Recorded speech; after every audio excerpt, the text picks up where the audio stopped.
Okay, so yeah, guys, today we're going to start with the constraints. Okay, so let's try to understand कि constraints क्या होते हैं, ठीक है, कौन से constraints होते हैं SQL में और इसको constraints क्यों बोलते हैं। तो constraint को मैंने ब्रैकेट में लिखा है rules। ओके, सो ये रूल्स होते हैं। कुछ रूल्स हमें क्या करना होता है कि जब हम लोग कोई टेबल क्रिएट कर रहे हैं, कोई कॉलम क्रिएट कर रहे हैं, तो ऐसे कुछ फ्यू रूल्स है, वो रूल्स को हमें ध्यान में रखना चाहिए, राइट। सो क्यों ध्यान में रखना चाहिए, बिकॉज ये क्या करता है, मतलब आपके डुप्लीकेट वैल्यूज को अवॉइड करने के लिए, या फिर अगर कोई दो टेबल में आपको रिलेशन चाहिए तो वो रिलेशन बनाने के लिए, या फिर यूनिक आइडेंटिफाई करने के लिए। ठीक है, सो बहुत सारे रूल्स है, अलग अलग कंस्ट्रेंट है, अलग अलग कंस्ट्रेंट्स आपको क्या करेंगे, अलग अलग रूल्स बताएंगे, अलग अलग उनके फीचर्स है, right. So by using that features, by using that constraints, what we can do, so whenever we wanted to create any table or create any columns, we need to take care about this। ठीक है, सो जहाँ पे हमें ज़रूरत होती है, जहाँ पे इसकी रिक्वायरमेंट है, वहाँ पे हम लोग ये कंस्ट्रेंट्स को यूज करते हैं। ठीक है, हम लोग प्रैक्टिकल इसको देखेंगे, बस just we will go through it. Okay, so what is mean by this constraint. Okay, so very first one is null. Null means what, कि अगर हम कोई भी कॉलम को अगर नल अप्लाई कर रहे हैं, राइट, तो ये क्या करेगा, वो particular column can contain the null values. तो अभी हम लोग जो भी कॉलम्स देख रहे हैं, तो बाय डिफॉल्ट नल होता है। अगर हम लोग कोई भी कंस्ट्रेंट उसको अप्लाई नहीं कर रहे हैं, तो बाय डिफॉल्ट वो नल होता है।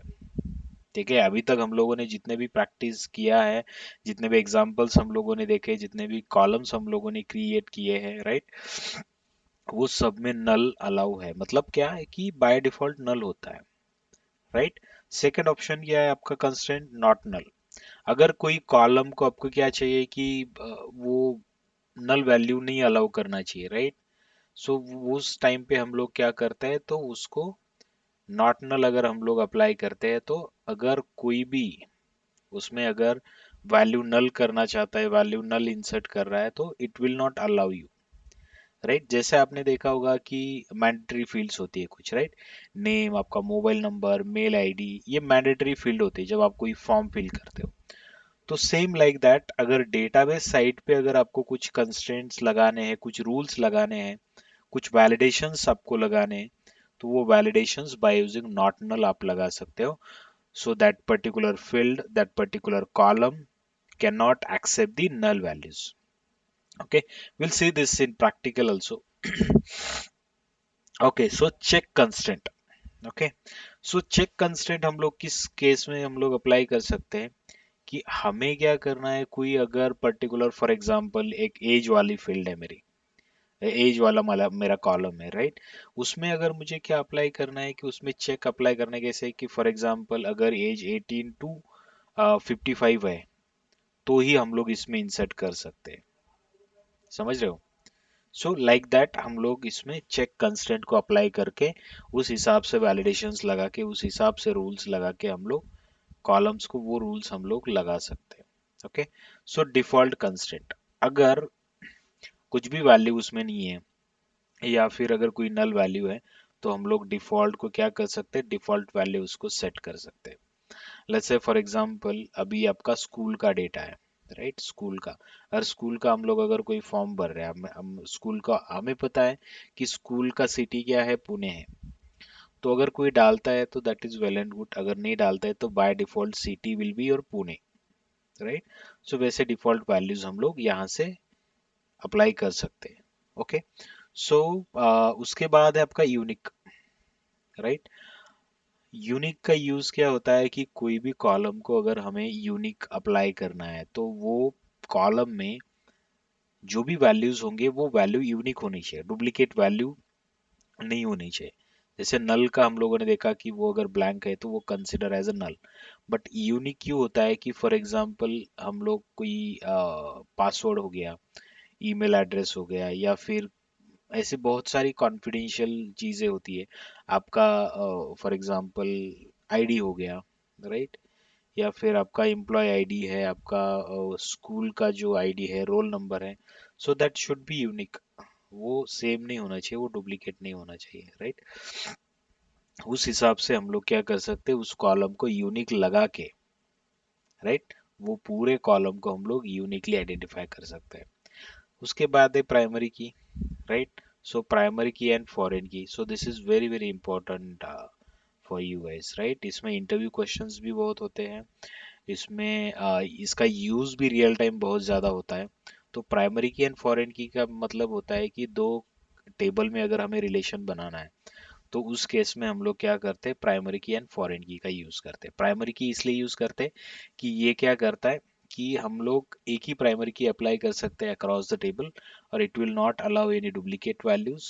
एंड उसके बाद होता है कि अगर सेम कॉलम अगर हमें दूसरे टेबल में यूज करना है, रेफर करना है, तो उसको फॉरेन की करके आप क्या कर सकते हो, वो कॉलम को रेफर कर सकते हो, राइट। कैसे करते हैं, क्या करना होता है, practical example we will see that. But ये जो कंस्ट्रेंट है, this is very very important, ठीक है। ये जो है, सातों constraints are very very important. But हम लोग वन बाय वन इसको चेक करेंगे। और जब आप कोई भी टेबल्स को क्रिएट कर रहे हो, राइट, सो ये सब चीजें आपको ध्यान रखना होगा, ओके। सो हम लोग वन बाय वन स्टार्ट करते हैं, नल कंस्ट्रेंट, ठीक है। So let's move head and let's jump to the SSMS tool here. Let me connect to the database.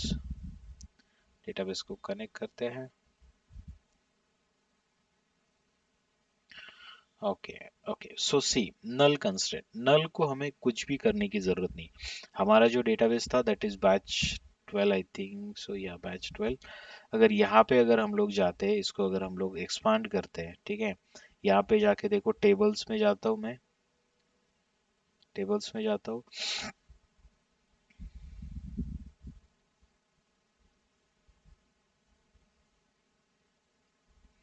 Okay, tables expand हो रही है यहाँ पे, let's wait for some time. Yeah here we go. Okay, yeah tables में आता हूँ मैं। कोई भी टेबल्स ले लो, for example this employ tables, let's expand this columns. देखो कॉलम को एक्सपांड करो, और यहाँ पे देखो, employ ID integer data type, और उसके बाद है कंस्टेंट नल, राइट। उसके बाद एम्प्लॉय नेम, उसका varchar डेटा टाइप, और उसके बाद नल। ये भी है, date of joining, date of relieving is null. देखो, हम लोगों ने अप्लाई नहीं किया था, हम लोगों ने खुद से नहीं लिखा था, बट वो बाय डिफॉल्ट वो नल लेता है, ठीक है। So let's try to create one table here, ठीक है। हम लोग क्या करते हैं, ट्राई करते हैं create a table, let's say for example, student का ऑलरेडी है, एम्प्लॉय का ऑलरेडी है, लेट्स से जॉब टेबल, ठीक है ना। So this is my, okay. So इसके अंदर हम लोग क्या करते, let's say job underscore ID, right, equals integer, right. So job underscore, let's say title, let's say varchar 20, comma, उसके बाद हम लोग करते हैं for example job, job title, job and job, let's say job rank, ठीक है ना। ऐसे job rank is in integer, okay. So ये टेबल में क्रिएट करते हो। देखो मैंने यहाँ पे क्या किया है, खाली कॉलम्स को, कॉलम्स ऐड किए, कॉलम्स के बाद है इसमें हमारा डेटा टाइप्स, राइट। यहाँ पे मैंने कुछ कंस्ट्रेंट अप्लाई नहीं किया है, राइट, कोई भी कंस्ट्रेंट मैंने अप्लाई नहीं किया है। Let's go and execute it, okay. So कहाँ पे करना है हमें, बैच 12 के अंदर करना है, right. So let's select this one and let's execute it, okay। So this will create our table inside the batch 12 database, right. Let's try to refresh this table now, refresh it, refresh it, okay. See in the job, okay, let's expand this job, let's expand the columns. See, job id integer null, job title integer null, job rank is null. What it means कि हम लोग इसमें क्या कर सकते हैं, null values insert कर सकते हैं। अभी कैसे वैल्यूज को इंसर्ट करते हैं null, let's see. Insert, how to insert, हम लोगों ने ये पूरे कमांड्स कवर किए, राइट। अगर आपने ये कमांड्स को आप कमांड ये अगर आपको पता नहीं है तो please go ahead and watch that video, वो वीडियो यूट्यूब पे अवेलेबल है, वो वीडियो आप जाके देख सकते हो, ठीक है। सो इंसर्ट इनटू, कौन से टेबल में इंसर्ट करना है, job, right, values are, right. Values को क्या करना है मुझे, फॉर एग्जांपल 3 वैल्यूज मुझे असाइन करना है, लेट्स से नल, दूसरा है नल, और तीसरी भी वैल्यू है मेरी null, right. Let's go and execute it, 1 row affected, right? How to see the data from that particular table? Dinesh कैसे देखेंगे डेटा, अगर मुझे जॉब का डेटा अगर देखना है क्या है उसमें, तो कैसे देखेंगे, कौन सी कमांड को यूज करेंगे हम लोग डेटा देखने के लिए।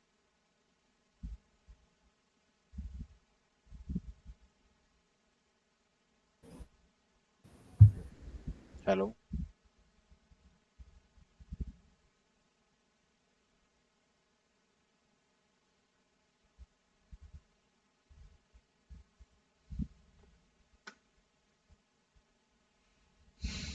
ओके। सो अगर उसमें डेटा अगर हमें देखना है तो select star from job table, right. Let's execute this one, see the null values, it is allowing you the null values, right. Okay, now let's try to understand the not null, guys. Okay, so not null is totally opposite to the null. अगर हम लोग not null उसको apply करते हैं तो it will not allow the null values. Okay, so what we can do, so insert, अब अभी हम लोग क्या करते हैं कि वो कॉलम को हम लोग वो कंस्ट्रेंट अप्लाई कर सकते हैं, राइट। तो हमें क्या करना पड़ेगा, और एक टेबल क्रिएट करना पड़ेगा। मैं क्या करता हूँ, इसको ड्रॉप करता हूँ वो टेबल को और फिर से वही बनाता हूँ, ठीक है ना। Drop table, let's say job वाला टेबल में ड्रॉप करता हूँ यहाँ से, ठीक है, फिर से हम लोग यहाँ पे बना सकते हैं। Okay, so now let's say मैं क्या करता हूँ, जॉब आईडी मुझे नल नहीं चाहिए, right. What I do, not null, मैं यहाँ पे ऐसे कंस्ट्रेंट को अप्लाई कर सकता हूँ, यहाँ पे ऐसे कंस्ट्रेंट में बना सकता हूँ। Okay, so let's go and create it again, execute this command, command completed successfully। अभी जाके देखो, ठीक है। अभी मैं क्या करता हूँ, ये जॉब टेबल जो है, मैं इसको टेबल्स को रिफ्रेश करता हूँ और वो कंस्टेंट नॉट नल हम लोगों ने जो अप्लाई किया है जॉब आईडी के लिए, लेट्स गो एंड सी अभी दिख रहा है क्या हमें, ठीक है। जॉब के लिए let's expand this columns and see here, job ID integer not null, दिख रहा है। उसके बाद job title varchar null, job rank integer null, तो ये नॉट नल यहाँ पे अप्लाई हो गया, राइट। अप्लाई तो हो गया, but let's try to insert the values, insert करके देखते हैं उसमें null values. Let's go and insert it, देखो, can not insert null value into the column job ID, मतलब क्या, जॉब आईडी में हम लोग नल वैल्यूज को इंसर्ट नहीं कर सकते, क्यों, column does not allow the null values, क्योंकि वहां पे नॉट नल कंस्ट्रेंट है, ठीक है। अभी मैं क्या करता हूँ, फॉर एग्जांपल कोई भी अगर वैल्यू इंसर्ट करना चाहता है, राइट, तो उसको वो वैल्यूज इंसर्ट करने नहीं देगा। हमें क्या करना पड़ेगा, एटलीस्ट जॉब आईडी तो भी अप्लाई करना पड़ेगा, सॉरी, ओके, यहाँ पे क्या कर दिया, उसको क्या करना पड़ेगा, एटलीस्ट जॉब आईडी तो पास करना ही पड़ेगा, राइट। यहाँ पे जाके देखते हैं, देखो, राइट। तो मतलब आप जो मैंडेटरी फील्ड्स देखते हैं, राइट, मैंडेटरी फील्ड्स आपको दिखते हैं, नेम है, आपका मोबाइल नंबर है, को कुछ जब आप फॉर्म फिल करते हो या फिर जो भी करते हो तो वहां पे आपको स्टार में जो फील्ड्स दिखते हैं, that all are the mandatory fields, right. जो वैलिडेशंस होता है वो फ्रंट एंड की तरफ से वैलिडेशन होता है, कभी कभी बैक एंड की तरफ से भी वैलिडेशंस वहां पे लगाते हैं कि डेटाबेस में भी नल वैल्यू नहीं आनी चाहिए, डुप्लीकेट वैल्यू नहीं आनी चाहिए, राइट। सो उसके लिए हम लोग क्या यूज कर सकते हैं, not null. Any question on this part,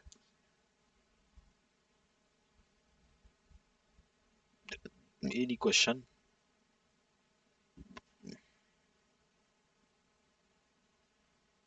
Okay, so now so now let's move ahead and let's see the next constraint is check constraint.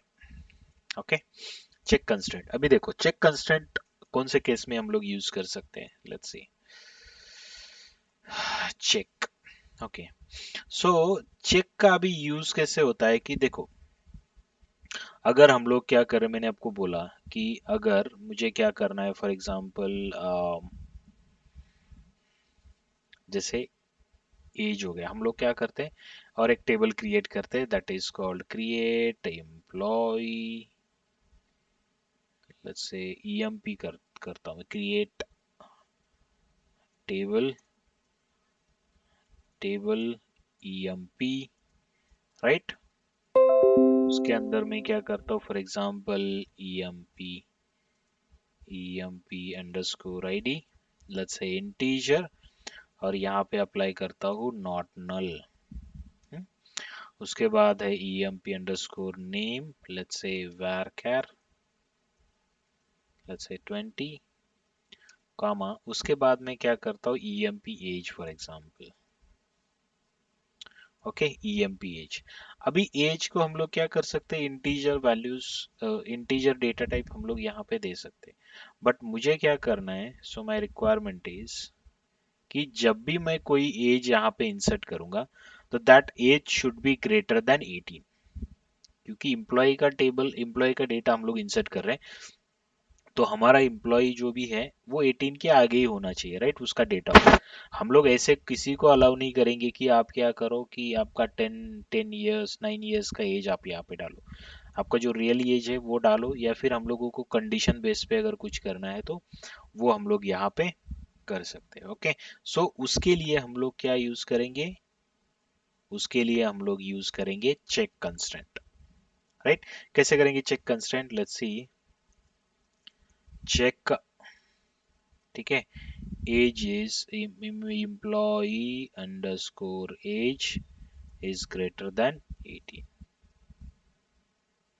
Okay, so this is how we can apply the check constraint. Now let's go ahead and execute this, create this particular table, table को create करते हैं, table create हो गया, table में values को insert करते हैं, let's say insert into, let's say EMP values are, let's say employee ID not null, right, 101, उसके बाद नेम है, लेट्स से टेस्ट नेम, ओके, सो उसके बाद एम्प्लॉय का एज, लेट्स से 20 डालता हूं मैं for now,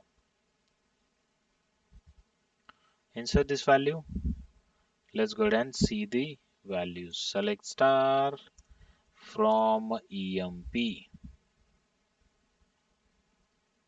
select star from emp, see, okay, now let's try to see कि हम लोगों ने जो चेक कंस्टेंट यहाँ पे अप्लाई किया वो चेक कंस्टेंट यहाँ पे काम कर रहा है क्या, राइट। सो कैसे चेक करेंगे कि हम लोगों ने तो यहाँ पे कंडीशन दे दिया है कि 18 के आगे अगर हम लोग एज डाल रहे हैं तो ही ये लेगा, ठीक है, हम लोग यहाँ पे 15 डाल के देखते ना, insert this, no, this will not insert, right, this will not allow us to insert some values, right. See why, the insert statement conflict with the check constraint, right, check constraint में conflict है, ये क्या बोल रहा है, conflict occur in the database, कौन सा table है और कौन सा कॉलम है। तो यहाँ पे हम लोग क्या करते हैं, वो कंस्ट्रेंट कहाँ पे दिखता है वो मैं आपको बताता हूँ, ठीक है। सो व्हाट आई डू, मैंने जो अभी एम्प्लॉय टेबल क्रिएट किया वो टेबल में हम लोग जाते हैं, ठीक है। सो लेट्स सी, यहाँ पे देखो आपको कंस्ट्रेंट का नाम दिख रहा है, देखो constraint check employee age, right, किसको हम लोगों ने अप्लाई किया, कौन सा टेबल है मेरा, EMP, let's expand this one, expand this, यहाँ पे कॉलम्स है, राइट, यहाँ पे आपको नहीं दिखेगा, राइट, यहाँ पे दिख रहा है आपको नॉट नल, बट ये को मैंने चेक कंस्टेंट लगाया, वो चेक कंस्टेंट यहाँ पे नहीं दिख रहा है, तो वो कहाँ पे दिखा है, दिख रहा है यहाँ पे आपको एक दिख रहा है folder which is called constants, let's expand this constant, यहाँ पे देखो वो कहाँ पे गया, वो कंस्टेंट्स के अंदर, क्योंकि कंस्टेंट नाम का एक ऑलरेडी फोल्डर होता है हमारे टेबल्स के अंदर, वो वहां पे चला जाता है। क्यों? बिकॉज यहाँ पे आपको नहीं दिखाई देगा वो कंस्ट्रेंट, यहाँ पे दिखाई देगा। नल और not null we can able to see here, right, कौन से कॉलम को कहाँ पे अप्लाई किया है। बट चेक कंस्टेंट हो या फिर कोई भी अभी हम लोग जो भी आगे देखेंगे तो वो कंस्टेंट आपको ये कंस्टेंट में दिखाई देंगे, राइट। कीज में हम लोगों को प्राइमरी कीज वगैरह दिखाई देंगी, ठीक है। So this is how we can apply the check constants, right. और यहाँ पे हम लोग ऐसे भी कंडीशंस डाल सकते हैं, for example let's say and emp underscore age is less than 50, ठीक है, age is less than 50, okay। so let me try this one, but मुझे क्या करना पड़ेगा, इसको ड्रॉप करना पड़ेगा ना, amp ड्रॉप दिस फर्स्ट, ये टेबल को ही हम लोगों ने ड्रॉप कर दिया। उसके बाद यहाँ पे let's try to create this one, 1 second, age is less than or equals, sorry,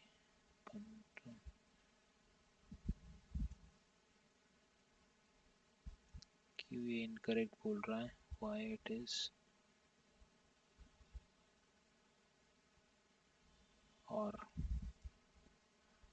डालना पड़ेगा ना।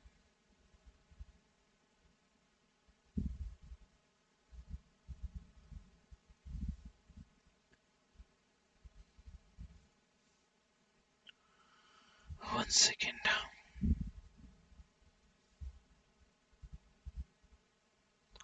एंड तो चलेगा, आई डोंट नो, बट ठीक है, हम लोग इस तरह से हम लोग अगर कुछ अप्लाई करना है तो हाउ वी कैन विन से, 1 सेकेंड, ओके। एंड ऐसे नहीं यूज करेंगे हम लोग, ये वाला एंड यूज करेंगे, यस, ठीक है। हाँ, यहाँ पे जो एंड है वो हम लोग ये वाला यूज करेंगे। सो हम क्या करेंगे, यहाँ पे क्या कंडीशन है, 18 के आगे एज होना चाहिए और 50 के नीचे होना चाहिए, ठीक है। So let's try to insert some values, तो ये वैल्यू हमें इंसर्ट करने नहीं देगा क्योंकि ये 18 से कम है, राइट। उसके बाद 50 के आगे डाल के देखता हूँ मैं, 53, let's try to insert this value, it will not allow, ठीक है। तो इस हिसाब से हम लोग क्या कर सकते हैं, ये ऐसे कंडीशंस भी यहाँ पे लगा सकते हैं by by using check constants, ठीक है। Any question on this? No, क्योंकि ये दो तीनों जितने भी जो भी कंस्ट्रेंट्स है, दिस इज वेरी इंपॉर्टेंट, ठीक है। सो आपको जैसे हम लोग कंडीशंस लगाते हैं, राइट, जैसे हम लोग वैलिडेशंस लगाते हैं फ्रंट एंड पे, कुछ वैलिडेशंस हम लोग कभी कभी डेटाबेस साइट पे भी वैलिडेशंस लगाते हैं, क्योंकि ये मोस्टली यूज नहीं होता। मोस्टली मतलब हम लोग क्या करते हैं, अभी पढ़ते हैं या उसके बाद फिर इंटरव्यू में कुछ क्वेश्चंस होते हैं तो वहां पे बता सकते हैं, इंटरव्यू में भी पूछते हैं कि हम लोग इस तरह से कुछ वैलिडेशंस लगा सकते हैं क्या। आपको डायरेक्टली नहीं पूछेंगे कि what is mean by check. यहाँ पे होगा कि कोई एक कॉलम है मेरा ऐसा, मुझे फ्रंट एंड से कुछ वैलिडेशंस नहीं लगाना है, मुझे बैक एंड से वैलिडेशन लगाना है डेटाबेस में कि इसमें यही वैल्यू इंसर्ट होनी चाहिए, राइट, एज ऐसा मुझे चाहिए या फिर मार्क्स मुझे ऐसे चाहिए। तो उस हिसाब से आप क्या कर सकते हैं, बाय यूजिंग चेक कंस्टेंट आप वैलिडेशंस लगा सकते हैं, ठीक है। तो ये मोस्टली यूज नहीं होता इसलिए हम लोगों को ध्यान में नहीं रहता है, बट कभी कभी अगर कुछ पूछते हैं या फिर अगर आप जब आप कोडिंग करोगे, जब आप डेवलपमेंट करोगे तो तब आपको ये काम में आएगा और तब आप देख सकते हो वहां पे भी ये चेक कंस्टेंट्स वगैरह आपके प्रोजेक्ट में यूज हुए होंगे, ठीक है। क्योंकि कैसा है कि फ्रंट एंड से कुछ वैलिडेशंस अगर नहीं होते या फिर हम लोग मैनेज नहीं करते तो वो बैक एंड पे भी हमें मॉनिटर करना पड़ता है, ठीक है। सो रिमेनिंग जो कंस्टेंट्स है हम लोग नेक्स्ट सेशन में कवर करेंगे। सो डिफॉल्ट, यूनिक, प्राइमरी की एंड फॉरेन की कंस्टेंट्स, ओके।